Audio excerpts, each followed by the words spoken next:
A questão da informação, né? Como nós estamos vivendo num universo onde vem informação de todos os lados, eu até entendo essa vontade de querer organizar o raciocínio, né? Porque tudo é uma distração, tudo é uma ameaça, tudo é uma possível mentira, tudo é uma fake news.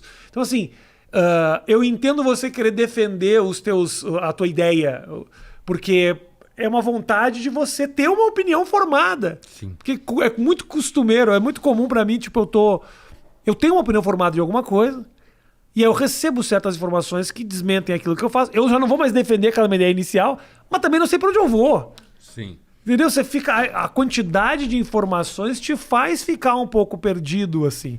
Antigamente Sim. a gente tinha. Era Folha, eu tô falando não informações do dia a dia, de opiniões, pessoas, falando informações mesmo, notícias, tudo mais. Eu tenho a Folha, eu tenho o Estadão, eu assisto o Jornal Nacional, eu tento abrir um pouco mais a minha cabeça para poder ali ter um outro jornal, eu vou na CNN. Você tinha órgãos. Hoje em dia, cara, vem tanta coisa de tanto lugar que eu entendo o cara querer buscar uma certa organização no meio da confusão, né? Sim, porque a desorganização no meio da vida é muito ansiogênica. Ociogênica, você foi um pouco longe demais para mim. Ansiogênica. Ansiogênica, ok. De ansiedade. Gera ansiedade. É muito ansiogênica. Quer dizer, quando você está com a vida muito desorganizada, aqueles parâmetros lá que fazem você chegar do café da manhã aí dormir à noite, né? No mundo que já é ansiogênico, porque é um mundo pautado pela lógica da métrica, da meta e do controle.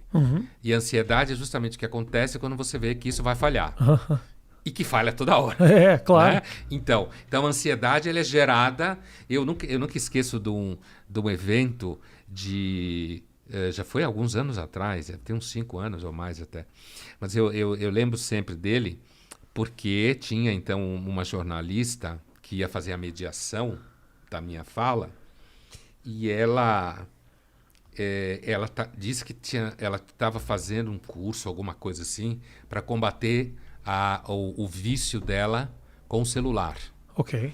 E a ansiedade que ela estava com essa coisa de celular na mão o tempo inteiro. Uhum.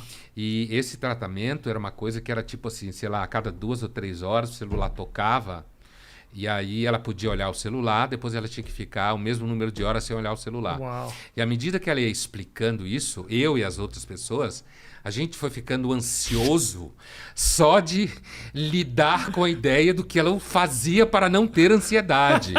Entendeu?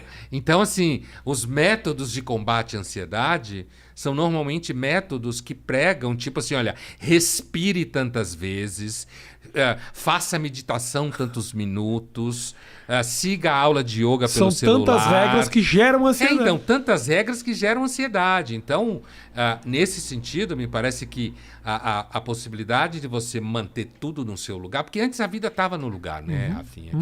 Antes, eu quero dizer, 1000 anos atrás, sei lá, 500 anos, não acontecia porra nenhuma, né? Sim. Nada. Peste, guerra, você nascia filho de ferreiro, você era ferreiro, quantas gerações. Isso. A menina, quando chegasse uma idade, era mãe, ia cuidar dos filhos e não acontecia porra nenhuma, né? Não tinha estrada quase, ninguém ia para lugar nenhum. Então, esse ambiente de modernização, de transformação, isso que no mundo corporativo se fala com pau duro, disrupção, tudo é disruptivo e todo mundo fala que é lindo. Lindo cacete. Disrupção é alguma coisa que sempre gera ansiedade, né? Então, eu tenho a impressão que tem muito fetiche de como escapar da ansiedade. Entendi. E que esses fetiches geram mais ansiedade. Toda razão. Toda razão. E um monte de informação acaba também gerando muita ansiedade. Claro. Ontem eu estava assistindo o jornal com a minha mulher e foi o dia da morte do Paulo José? Paulo José. E hoje o Tarcísio Meira. Hoje o Tarcísio Meira faleceu. Esse é gravado ou é ao Esse é vivo? gravado. Esse é gravado. Né? A gente grava pra... Tá. Depois, se eu falar alguma merda, eu tiro. Sim. Pra Colgate não ficar bravo. Nunca tiramos nada. Nunca tiramos nada. Não, esse eu gravo porque basicamente eu tô nesse trânsito entre Nova York e aqui. Assim que abrindo a hora que eu vou pra lá, eu não posso criar o costume de que seja ao vivo, porque depois quando eu vou pra lá e vou começar a botar gravado, a galera vai ficar chateada. Se não, eu perguntei por causa dessa coisa de hoje, morreu o Não, Tarcísio, tudo bem, sei o não quê. tem problema nenhum. No dia que a gente tá gravando, o Tarcísio morreu. Ontem foi o Paulo José. E eu assisti aquela matéria tradicional do Jornal da Globo, mostrando quem foi ele, e a conquista dele, o papel dele no teatro. É um cara que teve uma história super marcante no mundo das artes do país, assim, sabe? E aí, quando acabou a matéria, eu olhei pra minha mulher e falei: é isso. A partir do final dessa matéria, só quem vai falar do Paulo José é a família dele. E os colegas e tudo mais.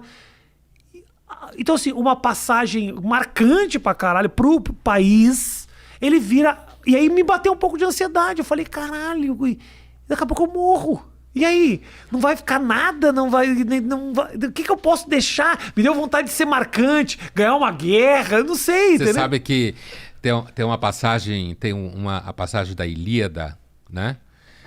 Da história da Guerra de Troia, que o Aquiles, ele tá em dúvida se vai ou não vai para a guerra. Uhum. É uma passagem famosa, porque ele vai falar com a sua mãe, que é uma deusa, daquelas deusas lá. E porque ele não sabe, ele não gosta muito do Agamenon, que é o rei que ele vai representar na luta contra Troia e tal. E então a mãe vira para ele, que vê o futuro, né? Mas aqui não é nenhuma questão de ser profetisa. Ela fala assim: olha, se você ficar em Larissa, que era a região da Grécia onde ele vivia, você vai casar, você vai ter filhos, você vai ter netos, e você vai ser lembrado pelos seus filhos, pelos seus netos. Se você for para Troia, ainda que será a sua maldição, porque ele morre na guerra, né? Uhum. Você vai ser lembrado por 1 milhão de anos. E ele escolhe ir para Troia. Certo? Esse problema existe desde a Ilíada. Os gregos, eles eram obcecados com o problema da mortalidade e da finitude. Inclusive porque no universo deles, religioso, eles conviviam com deuses que eram imortais. Era como que esfregar na cara o tempo inteiro: olha, eu não tenho o problema do Paulo José, nem do Rafia, nem do Pondé. Não tenho. Eu sou eterno, você é mortal. Né? Conhece-te a ti mesmo. Você é mortal. Então, esse tema é um tema recorrente. Agora, não há dúvida de que hoje, quando você fala do Paulo José, tem um elemento também em jogo que assim, a memória ela é muito pouco trabalhada.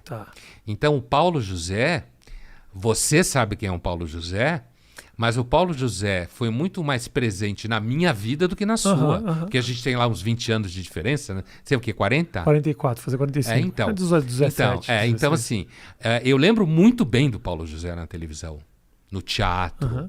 Certo? Era uma figura como diretor. Ele era aquela figura que era ator, mas ao mesmo tempo era diretor. Dupla carreira. Então, mas é um fenômeno geracional. A geração morre e acaba. E o mundo passa de uma mão para outra. Sim. E a mão que recebe, cada vez mais, tem menos relação do que a mão que entrega.